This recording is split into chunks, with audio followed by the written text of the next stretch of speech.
It's the most shocking portrayal of a named force I've ever seen. Those are the words of the former senior police officer John Stalker, used to describe Channel 4's new drama, Red Riding. It's set in Yorkshire during the 70s and 80s. It tells the story of the brutality and corruption of a handful of fictional police officers working for West Yorkshire Police. It stars some of the best acting talent to be found in Britain, including David Morrissey, Warren Clarke, Peter Mullen, Maxine Peake, and our next guest, Sean Bean. Good morning. Morning, guys. Good morning. The series is based on a quartet of books by the writer David Peace and has been adapted for the screen by Tony Grissoni, who's also with us this morning. Morning to you also, Tony. Before we chat to you, let's take a look at a clip from the first episode.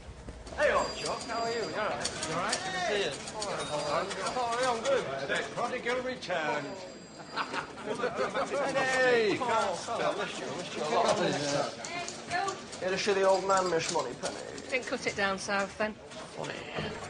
So, sir, if I could get your attention, we have 3 missing girls. They're all aged between 8 and 10, 1969, 1972, and then the day before yesterday, and they all go missing within miles of one another, so this could be the 34 murders all over again.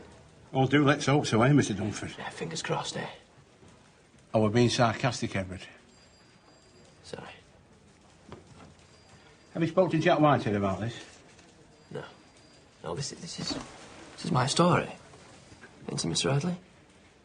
Spot the ball. It's the reason why 39% of working-class males buy this paper. That's interesting. You honestly think so? What about working-class males? You think it could be the same man? Yes, sir. Yes, I do. See, it starts from there. Yes. And then it gets so dark. I was just saying to you, when Sean came on the sofa, I said, oh my God, I was actually watching through my fingers last night. It is, gritty is not the word, is it? Let's just explain to people who haven't obviously seen it yet what Red Riding is about and where the stories take us. Let's start with you, Tony, because it's quite true to the David Pearce novels, is it? David Peace, I mean, Peace, yeah. yeah, I mean, he wrote a quartet of novels which were a kind of a very passionate response to where he was living and where he grew up, which was West Yorkshire, Ossett, in fact, in the 70s and 80s. And they're inspired by a lot of things that really happened. At the same time, they're noirish thrillers. They're the same, they're like Chinatown, they're like The Postman Always Rings Twice, they're like those kind of dime novels. So they're fiction, you know, and they do go to a very dark place. But having said that, I think that each one has got a character in there who's trying to do something good.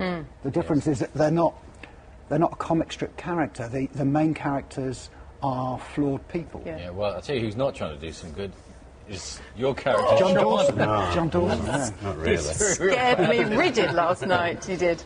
Thank you. Did you have... Well, I couldn't say you could have terrible trouble if you did have somebody in mind you were basing it on, but I mean, there were people like that, property developers without scruples in the north in the mid-70s. You had a lot of people in their pockets. I think there were, and I think that there still are, you know, I think that still exists.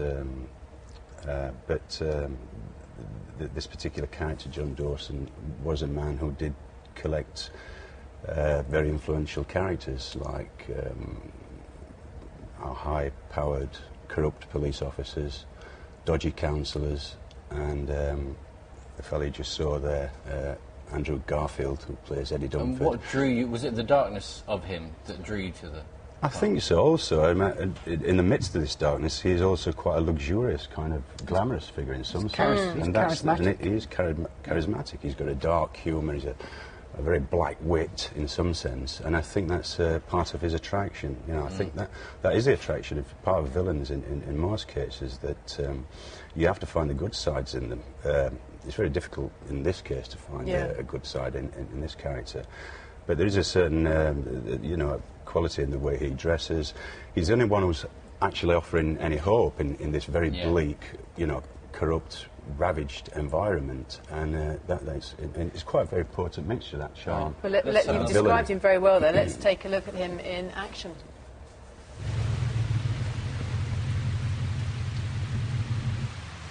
You're going to continue our late friend's crusade against local corruption, Mr. Dunford? Why'd you ask me that? Me and Barry had a very special relationship. Most of the time. Mutually beneficial it was. In what way? I'm in a fortunate position to be able to occasionally pass on information that comes my way. Certain officials sticking the fingers where they shouldn't, that kind of thing.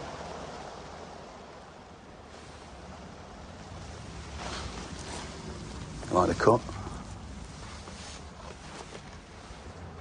Top man, your dad. Knew how to cut his cloth. Solid. Dependable.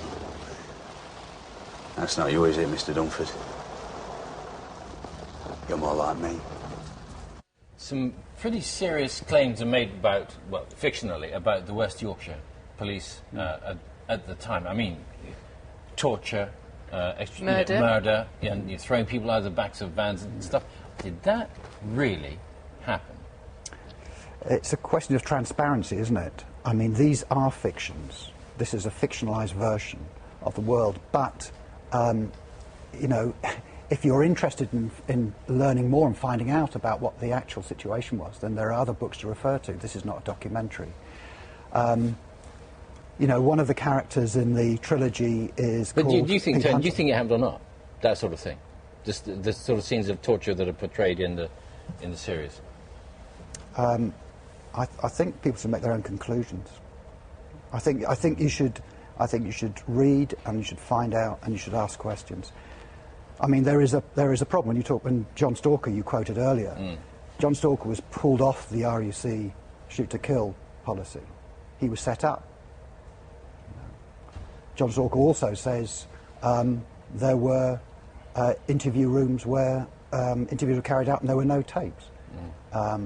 He also says people hit first, ask questions after. So there's some murky stuff going on. Yeah. It was inspired. I mean, this is inspired by fiction, but obviously it came from somewhere, and you know, that's what David Peace drew upon. And he said it might not have been a force per se, but certainly individuals. I think, in his view, he believed that would have happened. You know, we know with cases that come to light today, and actually, I have to say there were some uncomfortable comparisons for me watching it. Some of the torture scenes and the murder and the corruption. And there's one scene where actually I just thought I could be watching a report on Abu Ghraib in Iraq when the report came out. Then I thought it's only a generation ago that we're talking in the 70s and 80s that we're accusing people living here in Britain of carrying out the very same thing, and they're quite difficult to watch in some cases, but if those sorts of things did happen, I mean, terrible.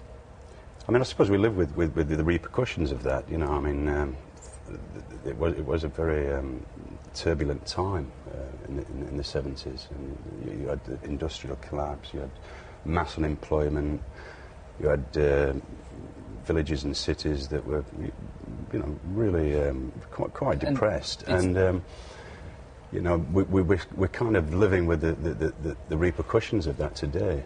Yeah, I mean, it's your territory in a sense. I'm trying to remember where you grew up, but you were sort of growing up, what, in the 80s? In the 70s and 80s 70s, in Sheffield. In Sheffield, so you know, very much your turf that we're talking about. Yeah. I mean, there was a certain vibrancy as well. I mean, you know, there was a miners' strike, which was inspiring in the sense that, you know, I was particularly inspired by the fight that the miners put up, and the very, very justifiable grievance that they had. And then you saw the police. Yeah, exactly, 25 years ago today, and the police that came up, the Metropolitan Police came up to Sheffield, up to Orgreave, and they were waving the pay packets about, saying we're on treble time, you're getting nothing, you know, so you do get that friction and that turbulence, and that's understandable. No friction among the cast, though. I mean, it's a fantastic cast, and you've said that you had a lot of laughter on set because you had to, because it was so blooming bleak.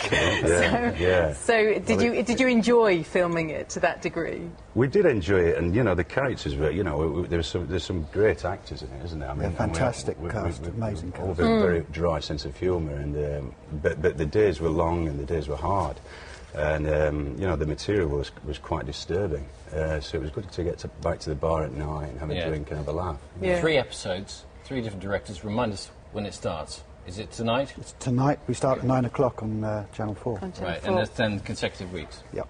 Excellent Well, we're works. lucky enough that we've been sent the 3 CDs, so we've watched the 1, so I've got 2 more to go this weekend. And I shall look forward, she says, but Stick with them. Yeah. We, No, no, we'll I release really- you at the end, I promise you. No, I really enjoyed it. I'm sorry if I didn't, but it was ripping viewing. Let's put it like that. But I did, yeah. Thanks Thanks, very guys. much. Thank you. Thank